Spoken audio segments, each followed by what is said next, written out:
일부 바다 위에 절 용이 깃든 곳. 바다와 산이 맞닿은 곳. 부산 기장 끝자락에 이상한 절이 있다. 보통 절은 산 위에 있지만 이 절은 바다를 향해 있다. 파도가 절벽을 두드리고 그 위에 법당이 세워져 있다. 바다 위 절, 그것이 바로 해동용 궁사다. 관광객들은 이곳을 사진 명소로 기억하지만 옛사람들은 이렇게 불렀다. 용이 깃든 절, 신이 꿈속에 나타난 절. 1. 관음의 꿈. 전해지는 이야기에 따르면 지금으로부터 600여 년 전 고려 말기 한 스님이 있었다. 이름은 정암 스님.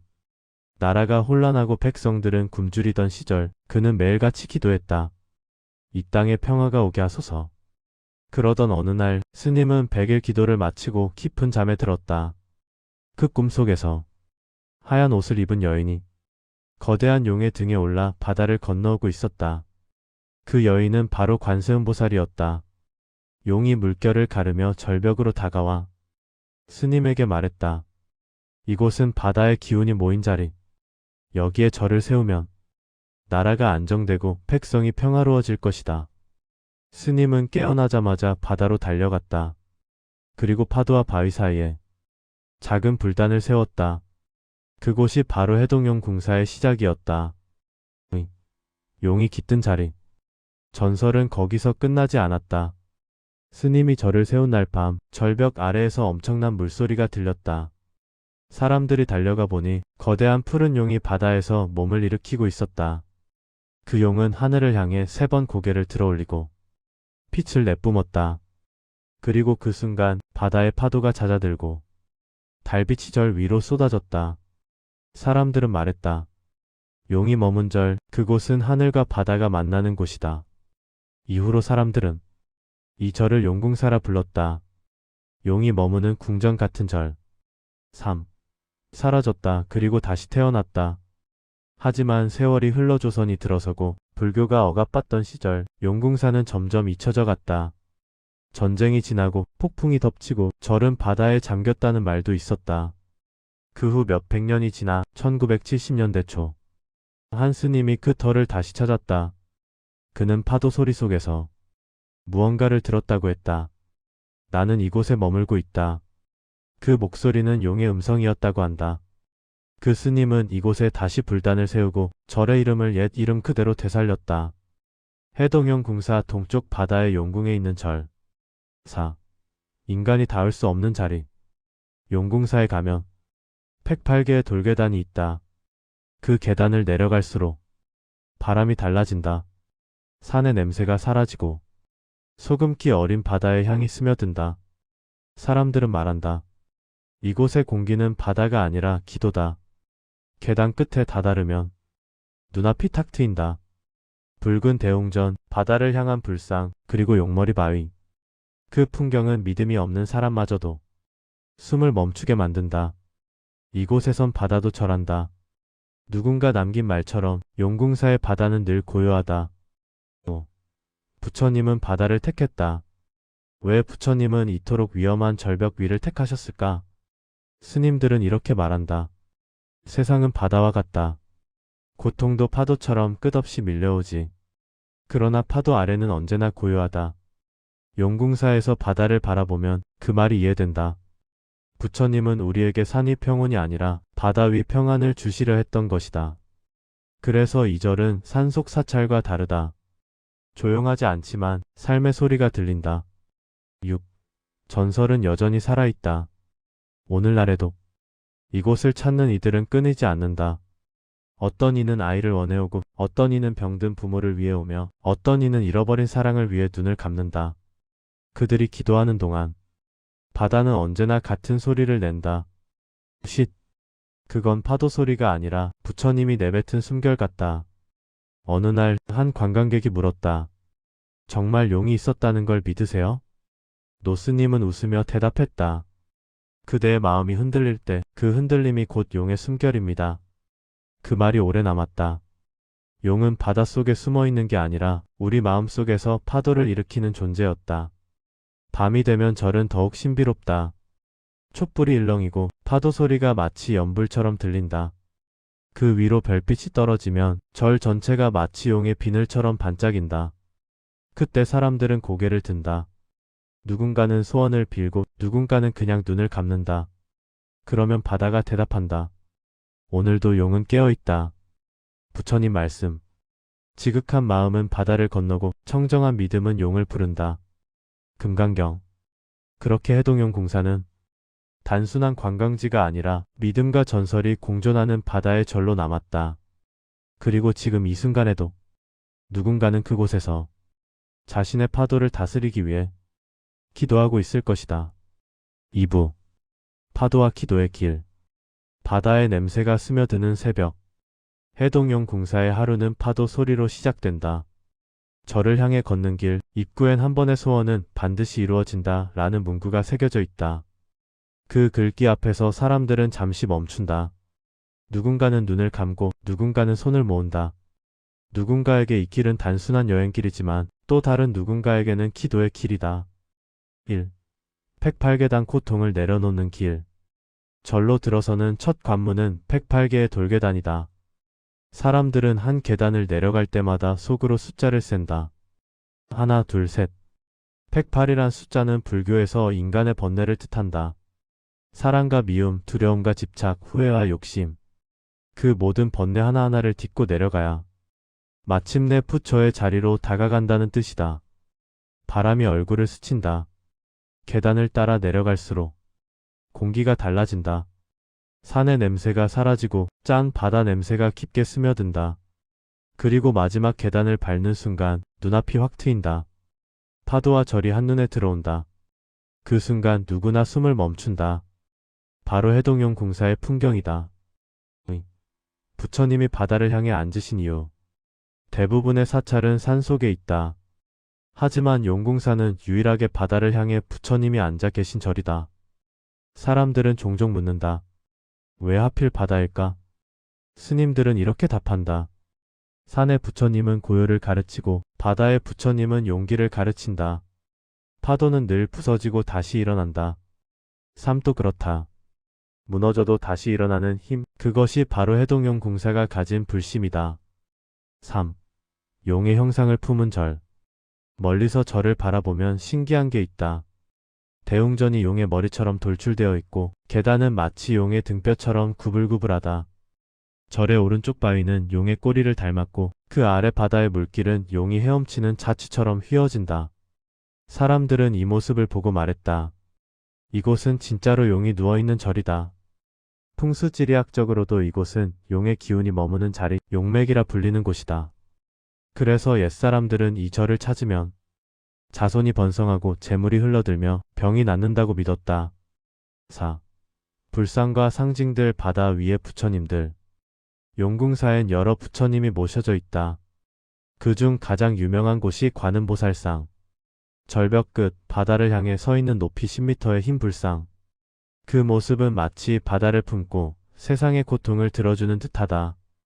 바람이 세게 부는 날엔 불상 주변의 파도가 유독 거세게 부서진다. 그 모습이 마치 관음보살의 옷자락처럼 흩날린다. 그 아래에는 용왕당이 있다. 이곳은 바다의 신 용왕에게 기도하는 곳이다. 어부와 해녀들은 바다에 나가기 전 반드시 이곳에 들러 무사와 풍어를 빈다. 그리고 그 옆에는 포대화상, 둥근 배를 가진 미소의 부처님이 앉아있다. 그 앞엔 아이를 점지해 달라는 사람들의 쌀과 젓가락이 놓인다. 이른바 등남불. 이 절에서 기도하면 아들을 얻는다는 전설 때문이다. 누군가는 미신이라 하지만 수많은 사람들이 이 전설을 믿고 기도한다. 그리고 실제로 기도하고 아이를 얻었다는 사연도 남아있다. 그래서 이 절은 관음의 기적이라 불린다. 해돋이의 절, 소원의 절. 이곳은 한국에서 해돋이가 가장 아름다운 절로도 유명하다. 매년 새해 첫날 수천 명이 이곳을 찾는다. 어둠이 가시고 동쪽 하늘이 붉게 물들 때 모두가 손을 모은다. 새해에는 가족이 건강하게, 마음이 평온하게, 이루고자 하는 모든 일이 순조롭게. 그 순간 바다 위로 태양이 떠오른다. 그 빛이 부처님의 얼굴에 닿는다. 사람들은 숨을 죽이고 그 모습을 바라본다. 누군가는 눈물을 흘리고 누군가는 미소를 짓는다. 그 모습이 바로 기도의 완성이다. 6. 기도는 바다처럼 끝이 없다. 용궁사에는 묘한 힘이 있다. 그곳에 서면 누구든 말이 줄어든다. 심지어 어린아이들도 조용해진다. 그 이유를 스님은 이렇게 설명한다. 바다는 모든 소리를 삼킵니다. 파도는 울음과 기도의 경계를 지우지요. 그래서일까 이곳에서 우는 사람도 많다. 어떤 이는 세상을 잃은 눈물을, 어떤 이는 다시 살게 된 기쁨을 그 눈물 속에 함께 흘린다. 7. 전설은 믿음이 되고 믿음은 길이 된다. 사람들은 여전히 묻는다. 정말 이 절엔 용이 있나요? 스님은 말없이 미소 지으며 대답한다. 용은 눈에 보이는 게 아닙니다. 마음이 흔들릴 때 그 흔들림이 곧 용의 움직임이지요. 용은 상징이다. 그것은 두려움이자 희망이며 고통이자 기도다. 파도처럼 밀려오는 인생의 슬픔 속에서 그들은 이 절을 찾아 기도한다. 바다에 절하고 바람에 감사하며 그 속에서 자신을 비운다. 해동용 궁사는 단순히 바다 위에 세워진 절이 아니다. 그곳은 사람의 마음이 다시 시작되는 자리다. 한 발자국 물러서면 바다, 한 발자국 나아가면 부처님. 그 사이 어딘가에 우리의 기도가 있다. 바다는 모든 것을 삼키고 기도는 모든 것을 비운다. 유마경. 파도는 오늘도 절벽을 친다. 그리고 그 소리 속에서 누군가는 희망을 듣는다. 이곳이 바로 세상에서 가장 바다에 가까운 절, 해동용 궁사다. 3부. 소원을 이루는 관음의 자리. 바다는 언제나 같은 자리에서 울고 있었다. 파도는 밀려왔다가 물러가고 그 반복 속에서 사람들은 기도했다. 그날도 용궁사에 많은 이들이 있었다. 누군가는 두 손을 모으고 눈을 감고 있었고 누군가는 포대화상의 배를 조심스레 쓰다듬고 있었다. 그들의 표정에는 웃음보다 간절함이 더 많았다. 스님이 내게 말했다. 이곳엔 하루에도 수백 가지의 소원이 걸립니다. 어떤 건 욕심이지만 어떤 건 그저 사랑이지요. 1. 소원은 어디서 오는가? 용궁사를 찾는 사람들 대부분은 소원을 품고 있다. 어떤 이는 아픈 가족의 건강을, 어떤 이는 자식의 성공을, 어떤 이는 떠난 사람의 평안을 빌며 이곳을 찾는다. 스님은 그런 사람들을 바라보며 늘 같은 말을 한다. 부처님은 소원을 이루어 주시는 분이 아닙니다. 다만 그 소원을 바라보는 눈을 열어주시는 분입니다. 나는 그 말을 처음엔 이해하지 못했다. 하지만 이 절에서 보낸 시간 속에서 그 말의 뜻이 천천히 마음에 스며들었다. 사람들은 소원을 이루기 위해 기도하지만 사실은 그 기도 속에서 자신을 바꾸고 있었다. 기도는 부처님께 보내는 말이 아니라 자기 마음을 정화하는 숨이었다. 포대화상 웃음 속의 자비. 용궁사에서 가장 많은 사람들이 찾는 곳, 바로 포대화상상 앞이다. 배가 볼록하고 얼굴이 웃고 있는 그 불상 앞엔 늘 사람들이 몰려있다. 배를 만지며 웃는 사람들, 두 손을 모은 부부, 눈을 감고 눈물을 흘리는 이들. 그 불상은 단순한 조형물이 아니라 사람들의 바람을 받아주는 존재였다. 전설에 따르면 옛날 어느 부부가 아이를 얻지 못해 이 절을 찾아 100일 동안 기도했다고 한다. 100일째 되는 날 부부는 꿈을 꾸었다. 하얀 옷을 입은 아이가 나타나 부부의 손을 잡고 말했다. 당신들의 마음이 이미 나를 낳았습니다. 그 후 그 부부는 아이를 얻었다고 한다. 사람들은 그 아이가 관음의 자비로 태어났다고 믿었다. 그때부터 포대화상을 등남불이라 부르게 되었다. 스님은 내게 조용히 말했다. 아이를 낳는다는 건 생명을 얻는 일이지요. 그러나 더 깊이 보면 새로운 마음을 낳는 일이기도 합니다. 그 말이 오래 남았다. 누군가는 아이를 얻기 위해 기도하지만 누군가는 다시 사랑할 용기를 얻기 위해 기도하고 있었다. 3. 황금돼지와 인간의 바람. 포대화상 옆에는 황금돼지상이 있다. 반짝이는 그 돼지의 코를 만지면 재물이 들어온다는 전설. 그래서 사람들은 그 앞에 서서 코를 만지고 배를 두드린다. 한 여자가 돼지의 머리를 쓰다듬으며 말했다. 이거 다 미신이죠? 그 옆에서 스님이 웃었다. 믿음이 미신이 될 수도 있고 진리가 될 수도 있습니다. 나는 그 말을 곱씹었다. 믿음이라는 게 참 이상했다. 보이지 않지만 그 믿음 하나로 사람들은 살아간다. 부처님은 욕망을 버리라 하셨지만 욕망이 없으면 기도도 생기지 않는다. 욕망은 때로 괴로움의 씨앗이지만 기도 속에 들어가면 그것은 자비의 씨앗이 된다. 4. 기도의 바다. 용궁사에는 매일 수많은 소원이 흩뿌려진다. 동전향, 촛불, 작은 편지들. 어떤 건 바위 틈에 끼워져 있고 어떤 건 바람에 날아간다. 그걸 본 스님이 말했다. 사람들은 기도를 바다에 던집니다. 하지만 바다는 늘 그걸 되돌려줍니다. 다만 그때는 모양이 달라져 있지요. 나는 그 말을 들으며 바다를 바라봤다. 파도는 밀려왔다가 결국 다시 자신에게로 돌아간다. 기도도 그렇다. 누군가를 위해 빌었던 기도는 결국 내 마음을 바꾼다. 그게 부처님이 말씀하신 소원을 이루는 길이었다. 관음의 자비 듣는 부처님. 해동용 궁사의 주불은 관세음보살이다. 관세음보살은 세상의 모든 소리를 듣는 이라는 뜻을 가진다. 스님은 법문 중 이렇게 말했다. 사람들은 부처님께 말하려 하지만 관음은 그저 듣습니다. 말하지 않아도 이미 들으셨습니다. 그 말을 듣고 나는 잠시 멍해졌다. 그동안 나는 늘 말해야 한다고 생각했다. 하지만 이곳에선 침묵이 더 깊은 기도였다. 파도 소리가 그걸 알려주고 있었다. 아무 말도 하지 않아도 모든 마음은 결국 바다에 닿는다는 걸. 6. 소원을 이룬 사람들. 용궁사에는 전설 같은 소원 성취 이야기들이 많다. 병이 나았다느니, 잃었던 가족이 돌아왔다느니, 오랫동안 자식을 기다리다 기적처럼 얻었다느니. 물론 누군가는 이렇게 말한다. 그건 우연일 뿐이야. 그러나 믿는 이에게 그것은 우연이 아니다. 스님은 말했다. 기적은 세상이 주는 게 아닙니다. 기적은 내가 세상을 다르게 보는 순간에 일어납니다. 그 말이 내 마음을 쳤다. 결국 소원을 이루는 건 부처님이 아니라 그 기도를 통해 깨어난 나 자신이었다. 7. 소원의 끝, 깨달음의 시작. 용궁사에서 내려오는 길, 한 노부부가 손을 꼭 잡고 걷고 있었다. 여자가 남자에게 말했다. 이젠 아이를 빌지 말아요. 당신이 있잖아요. 그 말을 듣는 순간 나는 부처님 미소의 뜻을 알 것 같았다. 기도는 결국 우리가 이미 가진 것의 소중함을 깨닫게 해주는 과정이었다. 스님은 마지막으로 이렇게 말했다. 모든 소원은 결국 하나로 향합니다.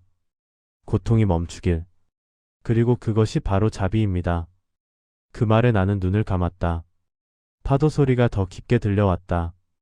기도의 소리, 바람의 소리, 그리고 나의 숨소리가 한데 섞였다. 그때 부처님 앞에 향이 천천히 타들어갔다. 그 연기가 위로 오르며 하늘로 사라질 때 나는 알았다. 기도는 사라지는 게 아니라 형태를 바꿔 살아남는다는 걸. 부처님 말씀. 구하는 자에게 어둠이 있으리니 그 어둠은 외부가 아니라 마음 안에 있느니라. 법구경. 사람들은 여전히 용궁사를 찾는다. 누군가는 아이를, 누군가는 돈을, 누군가는 잃어버린 마음을 찾으러 온다. 그러나 부처님은 늘 같은 자리에 있다. 바다를 바라보며 아무 말 없이 세상의 기도를 듣고 있다. 그리고 파도는 말한다. 내 소원은 이미 너 안에 있다. 4부. 믿음은 바다를 건넌다. 그날은 유난히 바람이 거셌다. 파도가 절벽을 때리며 흰 포마를 내뿜었다. 바다는 마치 누군가의 울음 같았다. 그 소리를 들으며 나는 문득 생각했다. 믿음이란 건 결국 바다를 건너는 일 아닐까? 1. 믿음의 무게. 용궁사에서 머문 지 몇 달째 되던 날, 한 아주머니가 찾아왔다. 작은 단지 하나를 들고 있었다. 그 안엔 남편의 유골이 담겨 있었다. 그녀는 대웅전 앞에 그 단지를 놓고 하염없이 울었다. 스님, 이제 이걸 어디에 두면 좋을까요? 기도를 해도 울어도 마음이 안 놓여요. 스님은 조용히 말했다. 그대의 기도는 이미 닿았습니다. 하지만 아직 그대가 놓지 못했군요. 아주머니는 고개를 떨궜다. 그녀의 눈에는 분노와 슬픔이 뒤섞여 있었다. 저는 믿었어요. 기도하면 병이 낫는다고, 믿으면 돌아온다고. 그런데 부처님은 아무 말씀도 안 하셨어요. 스님은 잠시 바다를 바라보다가 이렇게 말했다. 부처님은 언제나 대답하십니다. 다만 우리가 듣지 못할 때가 많지요. 부처님의 침묵. 나는 그 말을 듣고 오래 생각했다. 정말 부처님은 대답하셨을까? 그럼 왜 이렇게 많은 사람의 기도가 아무 응답 없이 흩어지는 걸까? 스님은 미소를 지었다. 부처님의 대답은 말이 아니라 상황으로 옵니다.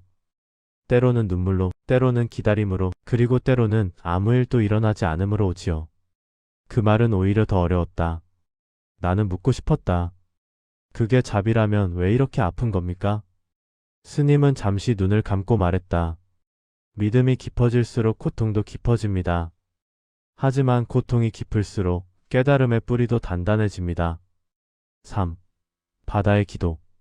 그날 밤 비가 내렸다. 절벽 아래 파도와 빗물이 뒤섞여 세상을 씻어내는 듯했다. 나는 대웅전 앞에서 비를 맞으며 앉았다. 관음대불의 얼굴 위로 빗물이 흘러내렸다. 그 모습이 마치 부처님이 우는 것 같았다. 그 순간 내 마음 깊은 곳에서 무언가 터져나왔다. 부처님, 저는 아직도 믿음이 없습니다. 그 고백이 내 안에서 흘러나왔다. 그때 파도가 세차게 부딪히며 펍당의 종이 울렸다. 그 울림이 마치 대답 같았다. 스님이 말했었다. 믿음이란 바다를 건너는 배와 같습니다. 흔들리고 젖고 때로는 방향을 잃기도 하지만 결국 그 배가 당신을 건너게 합니다. 나는 눈을 감았다. 그리고 그 흔들림 속에서 묘한 평온을 느꼈다. 4. 바다의 소리, 마음의 소리. 용궁사에서 들리는 소리는 단순한 파도 소리가 아니다. 가만히 귀를 기울이면 그 안엔 수많은 사람의 목소리가 섞여 있다. 누군가의 간절함, 누군가의 후회, 누군가의 용서. 그 모든 소리가 부딪혀 하나의 음을 만들어낸다. 쉿. 그건 마치 부처님이 세상을 조용히 달래는 소리 같았다. 스님은 말했다. 관음은 세상의 울음을 듣는 분이지만 그 울음 속엔 언제나 사랑이 숨어 있습니다. 그 말을 듣는 순간 나는 깨달았다. 부처님은 고통을 없애는 분이 아니라 그 고통 속에서 자비를 피우게 하는 분이라는 걸. 떠나는 기도. 며칠 후 그 아주머니가 다시 저를 찾았다. 그녀는 단지를 품에 안고 있었다. 표정은 여전히 슬펐지만 눈빛이 달라져 있었다. 스님, 이제 알겠어요. 남편은 제 곁에 없는 게 아니라 제 마음 안에 있네요. 그녀는 단지를 들고 절벽 끝으로 갔다. 그리고 조용히 바다에 흘려보냈다. 그 순간 파도가 잠시 멈춘 듯 했다. 그녀는 눈을 감고 속삭였다. 이제는 평안하세요. 스님은 고개를 숙였다. 이별이 끝이 아닙니다. 진짜 믿음은 놓아주는 데서 시작됩니다. 그날 이후 그녀는 매년 용궁사를 찾아 조용히 향을 피운다 한다. 부처님께서는 말씀하셨다. 믿음은 어둠 속의 등불이다. 그 빛이 길을 만들지 길이 빛을 만드는 게 아니다. 수타니파타. 해동용 궁사의 바다는 언제나 같은 자리에 있다. 그 바다 위에 서 있던 한 절, 그 절에 머물던 수많은 기도와 눈물. 누군가는 소원을 빌었고 누군가는 잃은 이를 그리워했다. 하지만 끝내 모든 기도는 한 곳으로 흘러갔다. 바다는 대답하지 않았다. 그러나 그 침묵 속에서 사람들은 부처님의 숨결을 들었다.